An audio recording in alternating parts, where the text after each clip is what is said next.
or sunrise, when American farmland should be silent. Something else is already moving. It comes without warning. It leaves without mercy. By the time farmers walk into their fields at first light, the damage is already done. Acres of crops are shredded. Deep scars tear through the soil. Fences are twisted, irrigation lines destroyed, and pastures that took years to build are ruined overnight. At first glance, it looks like storm damage, but this is no storm. This is an invasion. Across more than 35 U.S. states, wild boars, also known as feral pigs, have spread at an alarming rate. What was once a local problem has turned into one of the most destructive wildlife crises in American history. Every year, these animals cause billions of dollars in agricultural losses, pushing small family farms and large operations alike toward collapse. Cornfields are uprooted in hours. Soybeans disappear beneath torn earth. Livestock pastures turn into dangerous mud pits. For many farmers, a single season of wild boar damage can erase years of hard work, and the destruction doesn't stop at crops. Wild boars tear apart soil structure, wipe out native plants, accelerate erosion, and contaminate water sources.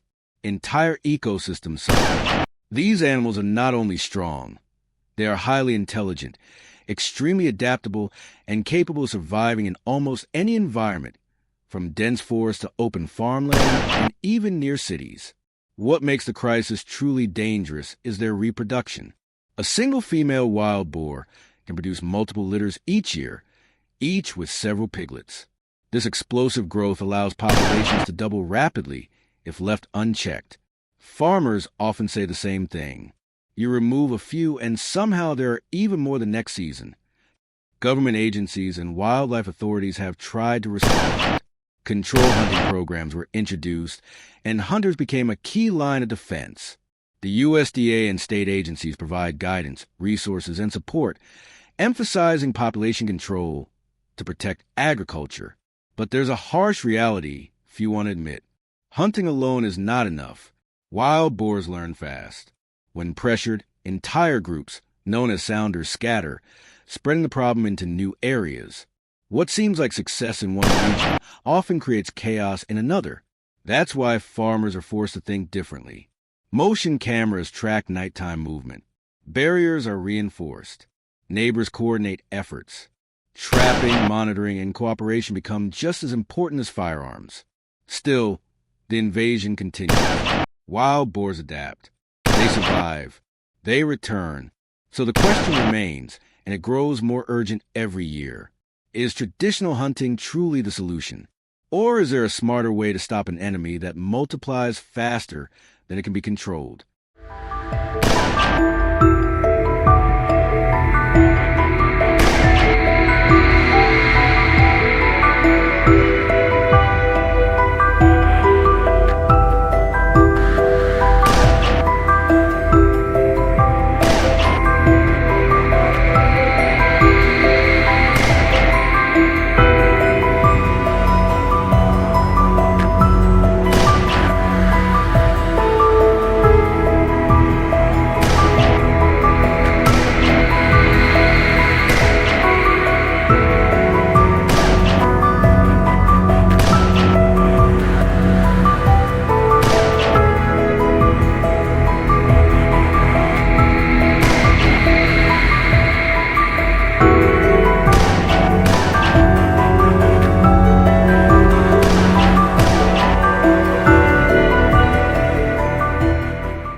At first, the solution seemed obvious. If wild boars were destroying farms, then hunting them should stop the damage. Across many states, authorities encouraged hunters to step in. Helicopter hunts, night vision rifles, open seasons. Everything was put on the table. For a brief moment, it looked like progress was being made. But beneath the surface, something was going wrong. Farmers began noticing a disturbing pattern. Areas that were heavily hunted didn't stay quiet for long.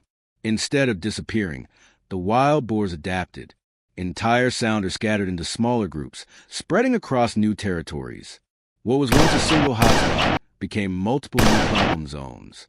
Hunting wasn't reducing the population. It was redistributing it. Wild boars are not mindless animals. They learn quickly.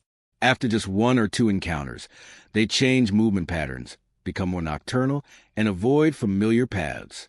Pressure from hunting teaches them how to survive, not how to disappear. This is where many states failed, but not all of them. In one place, officials made a controversial decision that shocked hunters and farmers alike. Instead of increasing hunting, they restricted it. No public land hunting, no random pressure, no scattered efforts. That state was Missouri. While others doubled down on firepower, Missouri chose strategy. Wildlife experts realized that breaking up sounders was the worst possible outcome. A scattered group reproduces faster, spreads wider, and becomes nearly impossible to track. So Missouri changed the rules. Rather than chasing individual animals, the focus shifted to entire sounders. Strategic trapping programs were introduced, designed to capture whole groups at once. Advanced systems, like large-scale corral traps, allowed operators to monitor hog behavior for days, sometimes weeks, before activating a capture. Patience replaced panic. Technology replaced chaos. Citizens were encouraged to report sightings instead of shooting on sight. Wildlife teams analyzed movement patterns, feeding routes, and water access points. Traps were placed only when success was almost guaranteed. The results were shocking. Within a few years, Missouri recorded a dramatic decline in feral hog numbers. By coordinating efforts instead of reacting emotionally, the state avoided the endless cycle of scatter and spread that plagued others. For farmers watching from outside Missouri, it raised an uncomfortable question. If aggressive hunting isn't working, and smarter coordination is, why isn't everyone doing this? The answer lies in effort, discipline, and cooperation. Things far harder to maintain than pulling a trigger. Strategic control requires trust between landowners, patience from communities, and long-term planning from authorities. But it works. And as more states begin to study Missouri's approach, the battle against wild boars is entering a new phase, one that could finally turn the tide.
Boar crisis continues to expand across the United States, one truth is becoming impossible to ignore. There is no single weapon that can end this battle. For years, farmers believed firepower alone would protect their land. Hunters believed skill and experience were enough. Authorities believed seasonal policies could slow the damage. Yet despite millions of dollars spent and countless hours invested, the wild boar population keeps pushing forward, smarter, faster, and more widespread than before. The reason is simple.